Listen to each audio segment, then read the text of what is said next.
இந்த இட்லி கடை வந்து ரொம்ப சென்டிமெண்டலான ஒரு பேர், டைட்டில் மட்டும் இல்லை.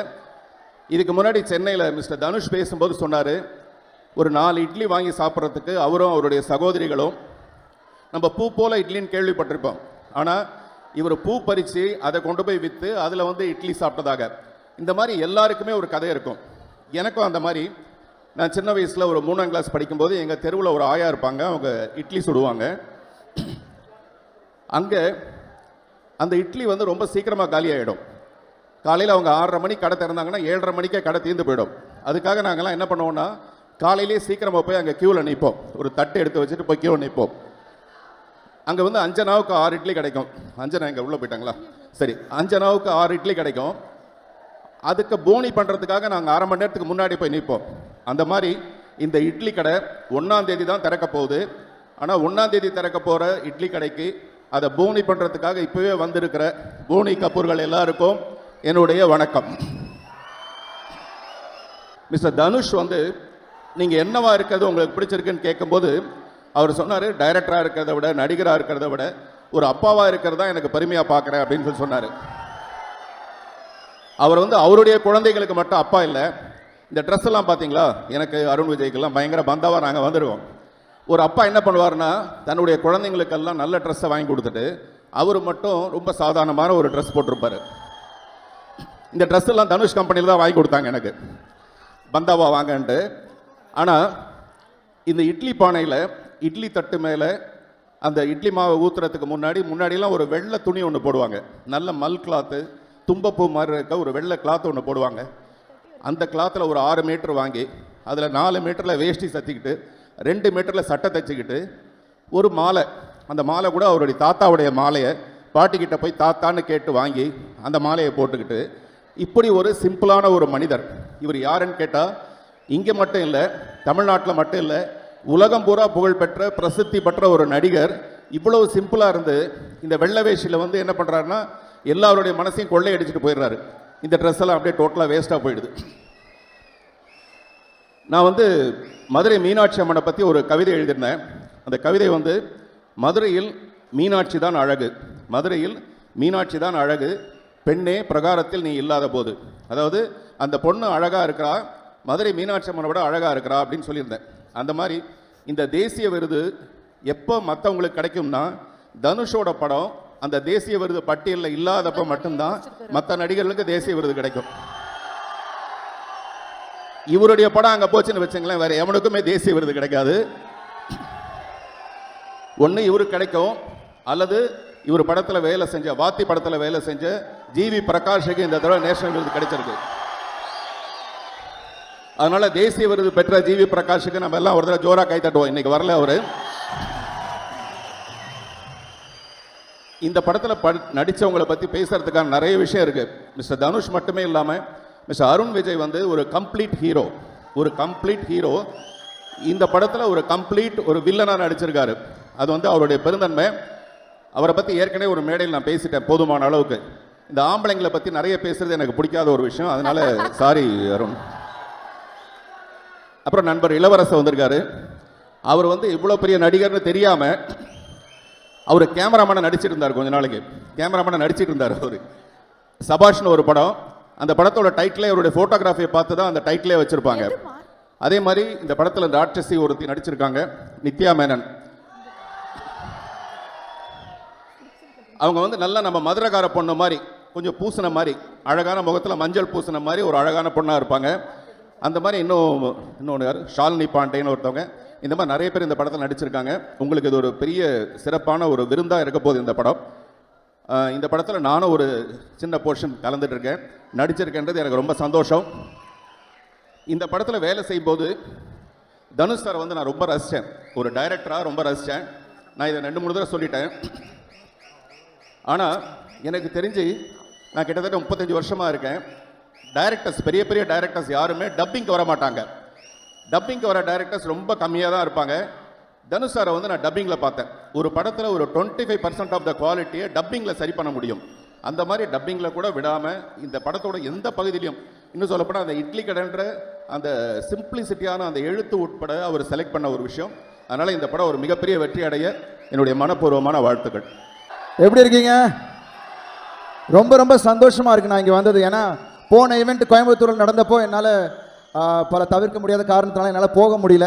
ஸோ இங்கே நான் மிஸ் பண்ணக்கூடாதுன்னு உங்களுக்காக ட்ராவல் பண்ணி இன்னைக்கு காலையில் தான் லேண்ட் ஆனேன். ஏன்னா மதுரைனாவே எனக்கு ரொம்ப பிடிச்ச ஒரு விஷயம், இங்கே இருக்கிற மக்கள் ரொம்ப யதார்த்தமானவங்க, அன்பை காட்டுறதுல உங்களை மிஞ்ச ஆளே கிடையாது. இன்னும் ஒரு க்ளோஸ் பிணைப்பு இருக்குது மதுரையோட எனக்கு. உங்கள் ஊர் பொண்ணை தான் நான் கல்யாணம் பண்ணியிருக்கேன். ஸோ மதுரை மாப்பிள்ளைன்றது ஒரு எக்ஸ்ட்ரா ஒரு ஸ்பெஷாலிட்டி இருக்குது எனக்கு. ஸோ ரொம்ப ரொம்ப சந்தோஷம் அவங்க எல்லாரையும் இங்கே பார்த்ததில். அதுவும் சுட சுட இட்லி 24 hours இங்கே கிடைக்கும் மதுரை மண்ணில். ஸோ இங்கே வந்து உங்கள் எல்லாரையும் சந்திக்கிறது, ப்ரமோஷனுக்காக சந்திக்கிறது ரொம்ப ரொம்ப சந்தோஷம்.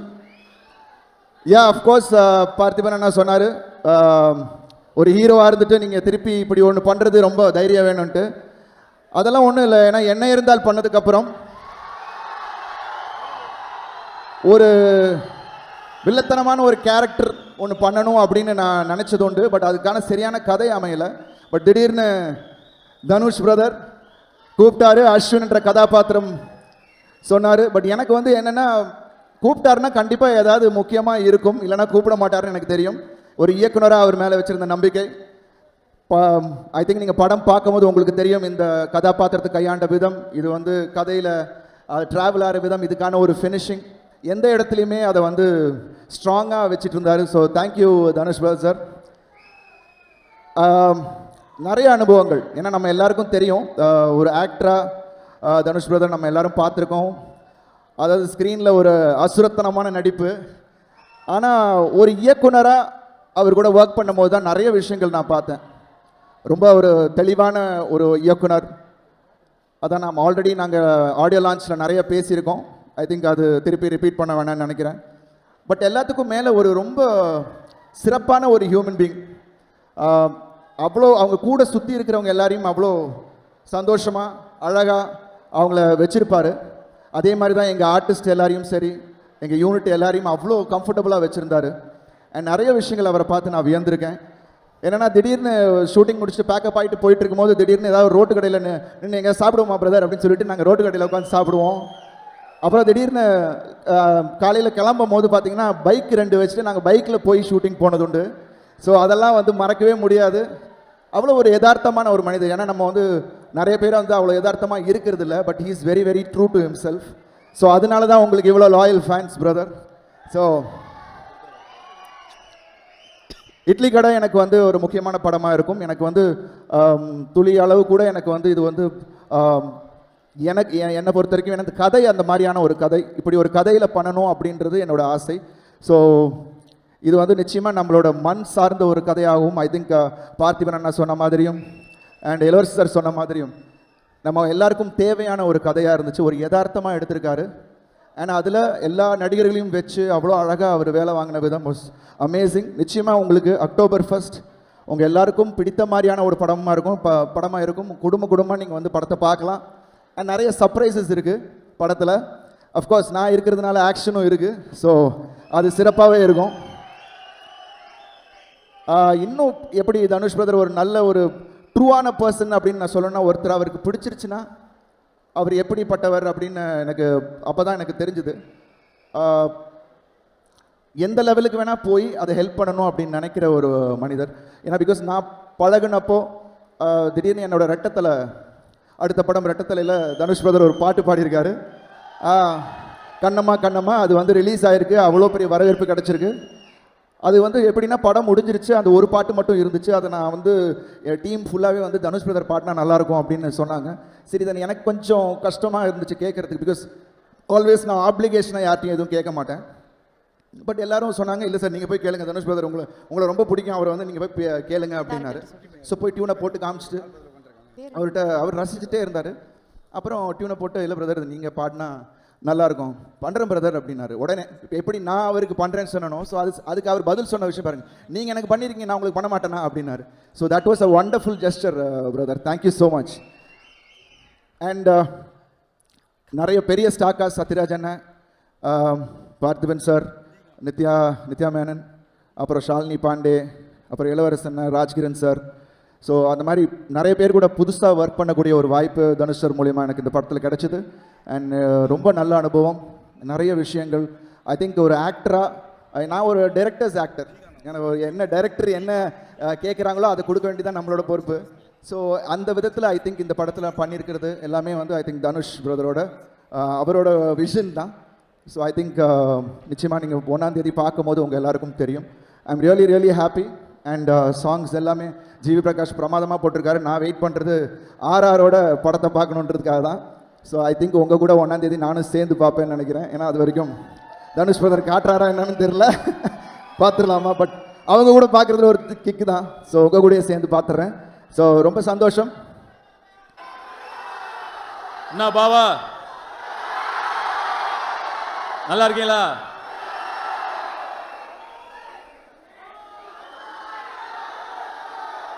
மதுரை கிட்டத்தட்ட ஒரு 8-9 வருஷத்துக்கு அப்புறம் வரேன்னு நினைக்கிறேங்க. என் மனசுக்கு ரொம்பவும் நெருக்கமான ஒரு ஊர். நிறைய காரணங்கள் இருக்கு. அதில் ரொம்ப முக்கியமான காரணத்தை நான் முதல்ல சொல்கிறேன். என்னுடைய அப்பாவும் அம்மாவும் சங்கராபுரம் எங்கள் அம்மா பிறந்த ஊர், மல்லிகாபுரம்ங்கிறது எங்கள் அப்பா பிறந்த ஊர். இந்த படத்தில் வர மாதிரியே எங்கள் அப்பாவும் பொழப்பு தேடி சென்னைக்கு வரதுன்னு முடிவு பண்ணிட்டாரு. ஆனால் சென்னைக்கு வர அவர்கிட்ட காசு இல்லை, பஸ்ஸுக்கு காசு இல்லை. அப்போது இங்கே இருக்கிற ஒரு சொந்தக்காரங்க, மதுரையில் இருக்கிற ஒரு சொந்தக்காரங்க வீட்டுக்கு வந்து பணம் வாங்கிட்டு, அதாவது மெட்ராஸுக்கு போக பஸ்ஸுக்கு பணம் வாங்கிட்டு மெட்ராஸுக்கு வரணும். ஆனால் மதுரைக்கு வரவும் காசு இல்லை. அப்போ செல்வராகவன் சாருக்கு 4 வயசோ ஏதோ. எங்கள் அம்மா 3 மாதம் ப்ரெக்னெண்ட்டாக இருக்காங்க. அவங்க ஊர்ல இருந்து மதுரைக்கு நடந்து வந்தாங்க. கிட்டத்தட்ட ஒரு 120 கிலோமீட்டர் இருக்கும்னு நினைக்கிறேன், 120-130 கிலோமீட்டர் இருக்கும்னு நினைக்கிறேன். நடந்தே வந்தாங்க அங்கேருந்து ஒரு சொந்தக்காரங்களை பார்க்க. அப்படி எங்கள் அப்பா ப்ரெக்னெண்ட்டாக இருந்த எங்கள் அம்மா கால் கடுக்க நடந்து வந்து ஏறின மேடை தான் இந்த மேடை.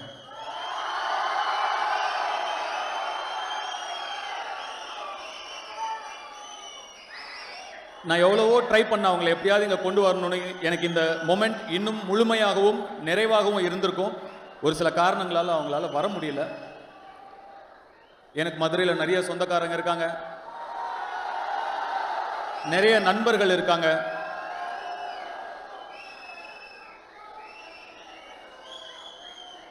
இங்க இருந்து அங்க இருந்து கை தட்டிட்டு விசில் அடிச்சிட்டு இருக்கிற நீங்கெல்லாம்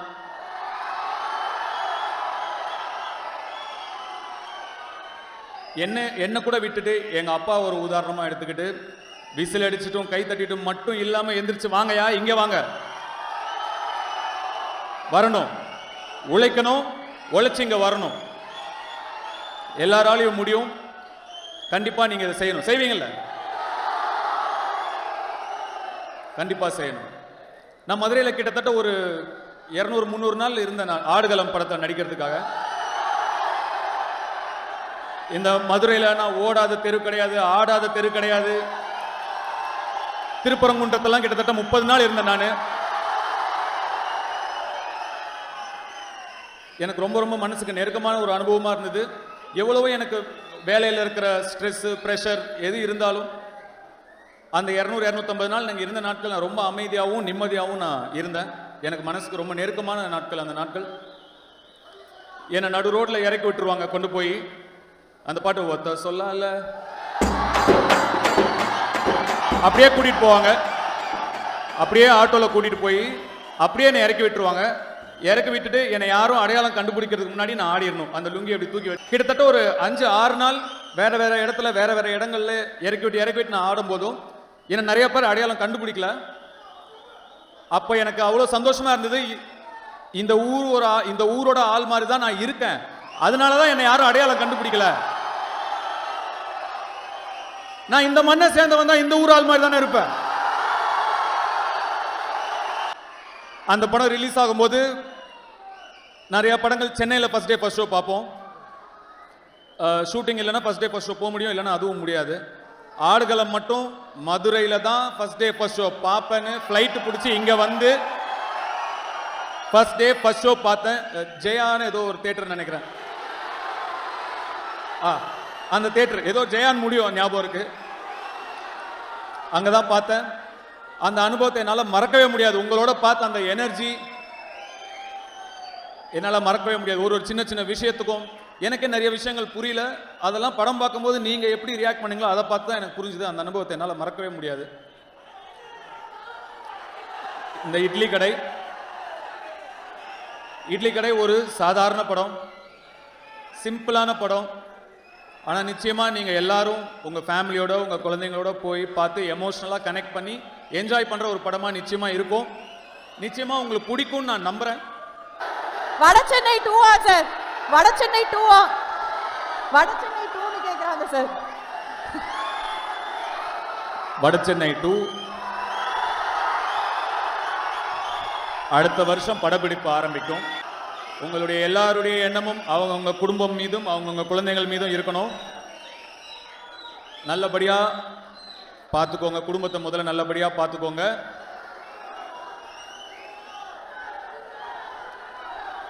அக்டோபர் 1ஆம் தேதி திரையில சந்திப்போம்.